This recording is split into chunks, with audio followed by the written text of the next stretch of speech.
So it'll be like 10 facts about fucking like the Queen, 5 facts you didn't know about Audi, and it'll just be like completely random like shit, like anything.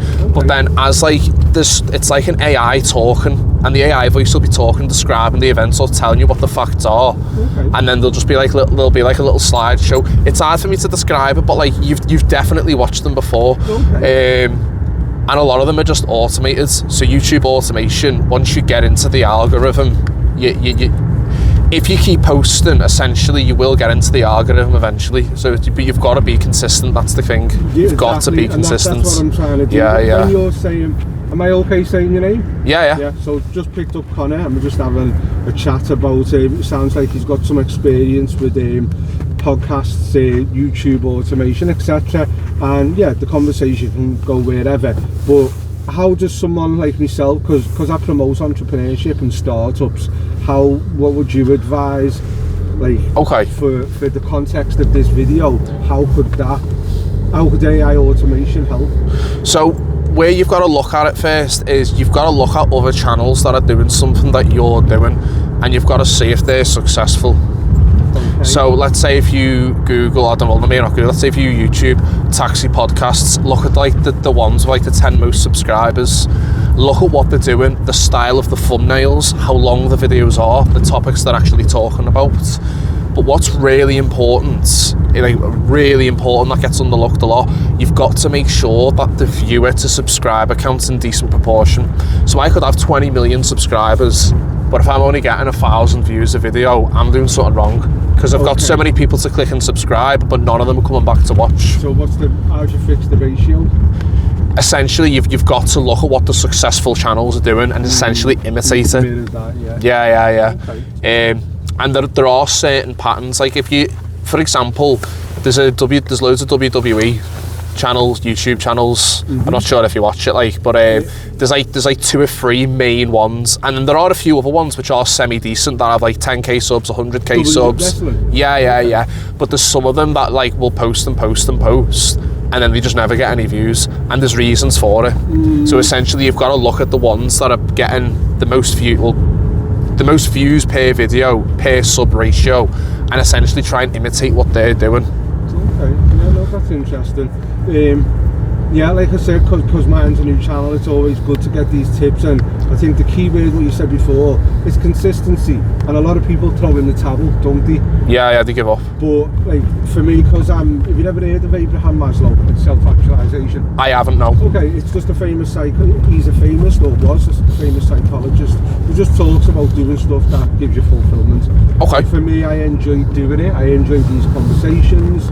So, anything else is a bonus, but like you say, as long as I'm consistently posting, or anyone is, and then also when you connect and do like collaborations with other influencers, what's your thoughts on that? Did you do anything like that? Because that gives you I have done before on my Twitch channel, yes. So when I used to live stream, with the game I used to play Age of Mythology, I used to host my own show matches. So essentially I'd get 2 high level players, which were like some of the best players in the world. Okay. I'd put up a little bit of money. They'd play like a best of 5 or a best of 7, and I just commentate it. But then what I started doing after I'd done a few of them, I started asking people if they'd co-cast with me, other people that had big channels. Okay. So then if someone saw on my channel like co-casting with XYZ, they'd be like, oh, he's streaming, who's this guy that's hosting this show match? Okay, I like the concept. Yeah, and then sometimes I'd just play the game, and I wouldn't really speak, I wouldn't have my face cam on if I was a bit tired, but I would always live stream. Would you? And then some days I'd turn it back on and be like, right guys, this is what we're doing today. And another one as well, it's really, I wouldn't even say it's complicated, it's just there's a lot. So another thing as well, if you might be getting views, but you might not be getting subscribers. So what you've got to take into consideration as well is how long do people watch for before they click off. So there's something called, I think it's YouTube Studio or... YouTube Buddy gives me analytics and... Yeah, spot on. You should be able to see like your peak point of viewers, like how many people have like stayed to a certain point, and then when people leave. So if, let's say, for example, people are leaving in the first 20 seconds, then maybe you've got to do a more exciting, sparky introduction. Okay. So you might want to do some editing. So for example, like let's say we do like a thumbnail bait, just hype for example. Let's say I went like to you in the car, oh really, yeah, excited. You could put like that at the start of the video and they'd be like, whoa, who's this big guy screaming, oh really, at the start? Yeah, and they might get interested by it. It's not the best example, but you've got to really grab the eye of viewers. You've only got about 5 or 10 seconds to do it, because a lot of people on YouTube who do scroll and scroll and scroll, they don't remember that they don't remember the last 2 videos they watched. They just forget. They're in constant autopilot. Yeah, I think that's contributing to, because I've picked up a lot of people lately, and I just think more and more people are getting a little bit forgetful and struggling to remember things, and I think it's because of like the algorithms like TikTok brain and what it does. The brain rotted. Yeah, it's real. What you just described, I think that's contributing to forgetfulness. It is, 100%, I agree, 100%, mate. Because like my girlfriend sometimes, like, don't get me wrong, she's not like brain rotting anyway, she always gets out and does stuff, she's really active. But if she's in bed, she'll scroll and scroll and scroll and scroll and scroll. And I suppose we all do occasionally. It's a bit of a ritual, isn't it? Yeah. Goes to sleep. But I'll say to her, what was the second to last video you just watched? And she's like, I don't know. Now, if you're on the topic of philosophy, have you heard of a book called The Chimp Paradox? I have, yeah. My friends actually give me it, I think. It's really good, isn't it, mate? There's a lot, to be honest, I never read it all. Neither have I, to be fair. Yeah, but I remember it's a classic book. And I love me philosophy. Anything you want to elaborate on? So I just think it's interesting because it describes different parts of your brain and how they react. So, for example, I quit smoking cold turkey after applying the logic in that book to my life. Okay. So the way I was quite literal with it. I'm autistic, so I do take some things quite literally. So every time I got a craving to smoke, I'd say, I don't want to smoke, the chimp in my head wants to smoke. Now, obviously, I knew it wasn't an actual monkey in my head, it was a part of the brain. But I'd just describe it as the chimp for simplicity. So I'd say, every time I got that craving, I'd be like, I don't want to smoke, my chimp does. Okay. And I just kept reminding myself and reassuring myself, it's not me that wants to smoke. And to be fair, it was hard, but after about 2 weeks, the aggressive cravings became more of a want than a need. Subdued, yeah. Yeah. So like, let's say for example, if I said, oh, let's go get a pint, you might go, ooh, and you might get a bit excited, but you wouldn't feel the need. You wouldn't be like, yeah, let's get one now. And you wouldn't get angry if you couldn't. You might think, oh, fucking hell, I can't get a pint right now. But you wouldn't get the craving you would if you stopped smoking. And after like a week, those strong, almost aggressive cravings that I was getting, they stopped. Okay. And I quit cold turkey, and I was smoking about 10-15 ciggies a day. When I was live streaming, I was chain smoking. Okay. Like, I'd be in a game playing on my mouse and keyboards, and I'd just get a ciggy, light it, and I'd just smoke it while I was like, doing my thing. Okay. And yeah. You don't smoke at all? I did start vaping again, but I quit for a year and a half, so that's on me, that. Okay. I went out one night and was like, yeah, I'll vape, I'll be sound. I had a little vape. The next day I still hadn't. I thought, I'll finish this vape and I'll quit. I've done it once, I'll do it again. Yeah. And there we go, do you know what I mean? So back on the I don't know. I know, I don't want to vape, me chimp does. Yeah. The chimp at the moment's in control, mate. It is fully in control. It's great. And it's good that, like you said, that it helped you. So there's so many different tools and solutions out there to help people, but yeah, that helped you, and that's something because I think ultimately we're all fighting that inner voice, that inner chimp, that inner demon, and habit, breaking the habit, repetition, I think is important, whatever solution that you use.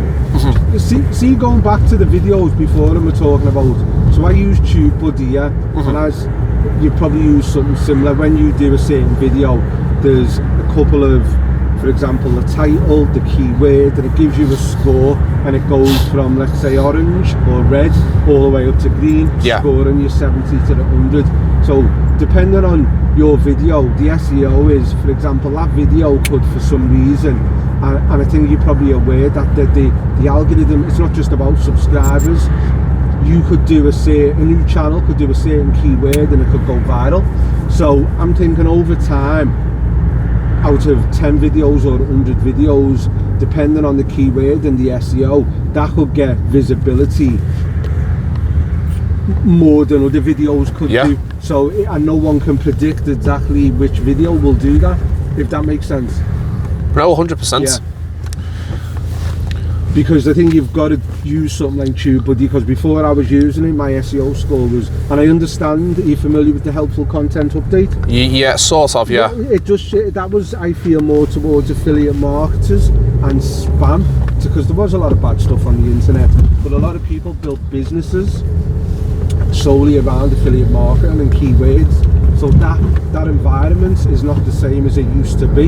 Yeah. That being said, you've still got to, I feel, improve your SEO with like TubeBuddy, and I pay £6 a month, and it does help with the SEO.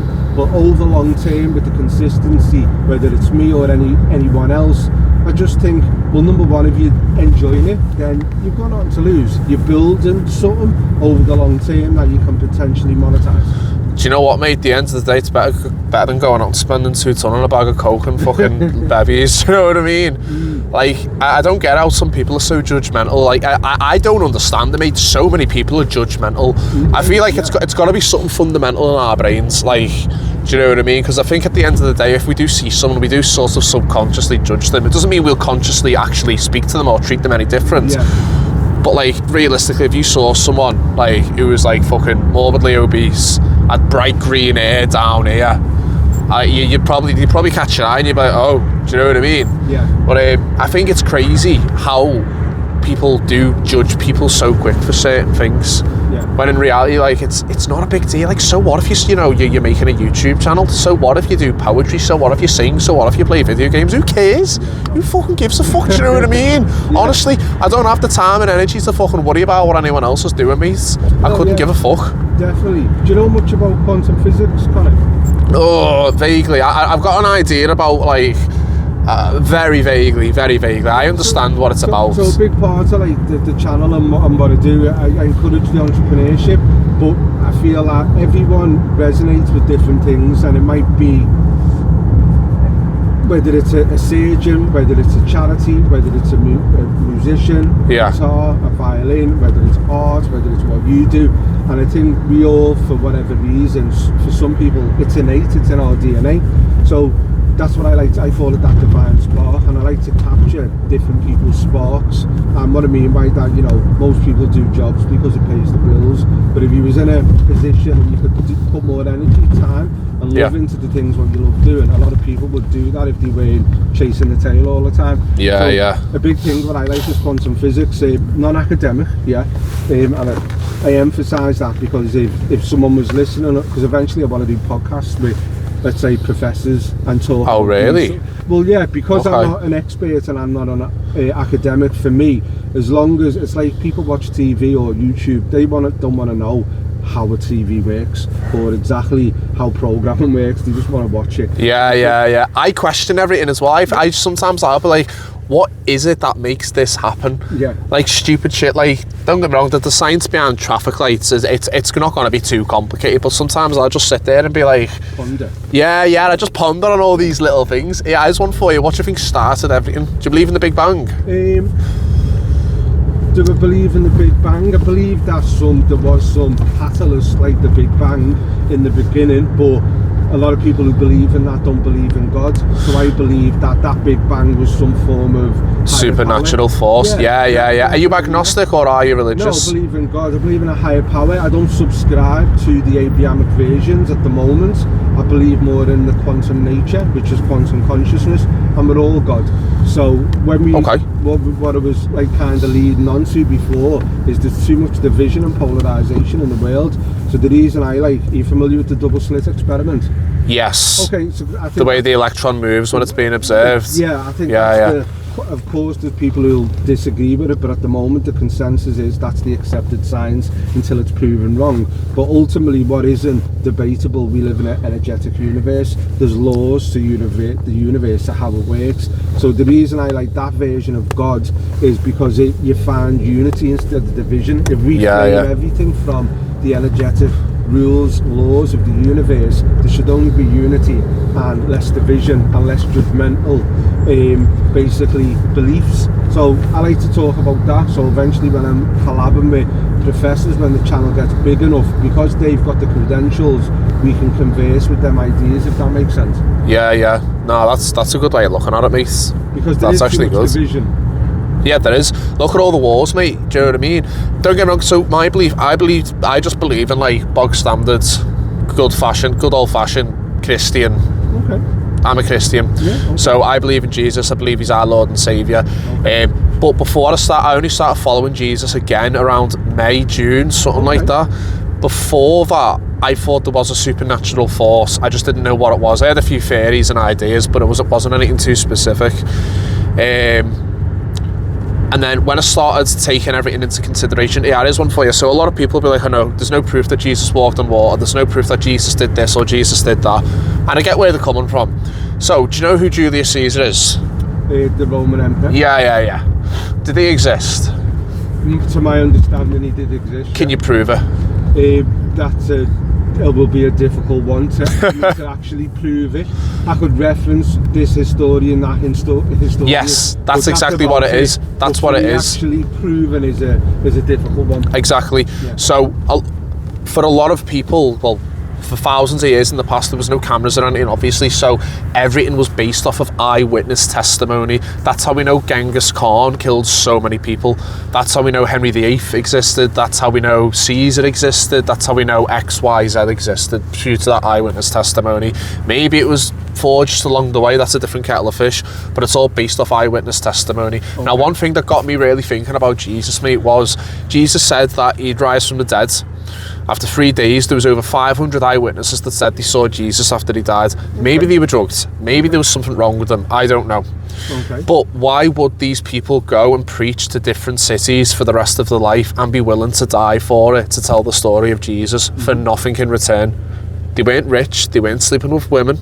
They weren't getting prizes. They weren't wearing shiny thrones. They were going out and preaching the word of God and were willing to be crucified for it. Okay.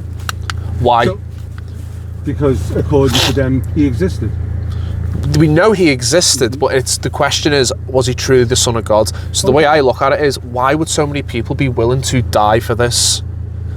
Now, personally, let's say, see that woman there, let's say, God forbid, my mum gets cancer today, and if that woman went over to her and was like, boom, boom, you're cured, and it was cured, I'd tell fucking everyone, mate, you know what I mean? I think anyone would. Yeah.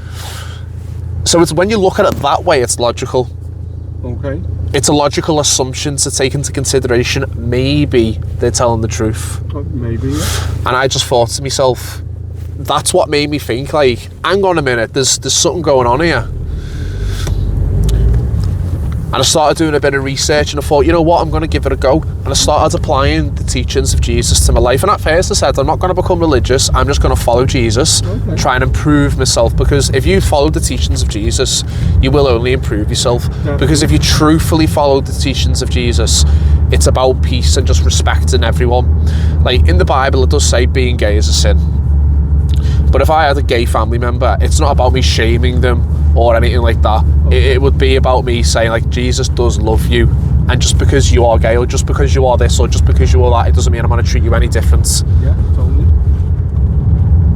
So I thought, why not give it a go? And I've just done a little bit of research, and to be fair, I do need to do more research into it. I need to read the Bible a bit more, but you resonate with the Christian Jesus perspective? Yeah, New Testament. So the Old Testament's still very legitimate, it's a book, but basically the Old Testament was it was the word of the law from God to Moses over thousands of years. Now, this is me really summarising it, and I might not even be completely truthful, I might be a bit wrong, so if someone wants to correct me, please go for it. But basically, the ancient Israelites were God's chosen people at this point in time, and God was seeing them fail again and again and again. So God sent down Jesus. So Jesus is God in human form, essentially. Okay. So God limited himself as a human to teach people how to live. So Jesus lived a sinless life. For example, there was a woman who was getting stoned to death for being a prostitute. Okay. And Jesus stopped everyone and said, whoever has never sinned can throw the first stone. Yeah. And they all walked away. And that's another thing, like, why would he do that? Do you know what I mean? Like, he was such a peaceful person, and he was so wise from when he was a child. Like, it just made me think, you know what, I'm going to give it a go. And you know what, mate, if it's dying, it's not real, then it doesn't matter. Yeah, no. Do you know what I mean? Definitely. And obviously, with my dad's probably the most extreme devoted person when it comes to Jesus. Literally every conversation, he's surrounded with in a shrine. back in Nigeria. He goes to church every single day. He prays 12 times a day. Nice. He's written a book about Jesus. Really? He loves the Roman Catholic Church, and for him, you know, he wants to guarantee a seat in heaven. And my sister, who called before, that was just Victory Outreach. She's part of a church in Liverpool. Oh, nice. So for me, they run a church. It's a global church. So for me, I respect all perspectives, belief systems. I could change from the quantum interpretation of God and maybe subscribe to the Jesus version, but ultimately it's about unity and living in peace and harmony together. That's the thing though, mate. Christianity is about that. So the idea of God is that he's omnipotent, omnipresent, omniscient. He's everywhere at all times. So he is in everywhere. He's in the floor, he's in the sky, he's where we can't reach to. He exists outside our dimensions, but he is everywhere at the same time. Yeah, no, totally. 100%. But I've loved the conversation, Connor. Is there anything you want to say before we bring it? Subscribe. He's a good guy, subscribe. Thanks. You could have been talking for so much more. You've full knowledge, wisdom, like your channels and this and that. What's your next path for because you said your channel got took down, you still got recovering it. I'm recovering it. What's the name of your channel? Or a different name? I changed it. It's on Twitch. I haven't used it for ages. I think it's called Punkstar555. It might be Punkstar. Okay, is that on YouTube or Twitch? No, it's Twitch. Okay. So I'll check it out and I'll try and put the link in the description. But yeah, it's been a pleasure, and I look forward to you doing. How did your collaborations go? Did that help with traffic? And yeah, big time. And I love the concept, just being like a referee, because eventually that's what I'd like to do with controversial subjects. Get the experts on and have them debate each other. Exactly. So thanks for sharing that. No worries, mate. No, I'm gonna just press stop.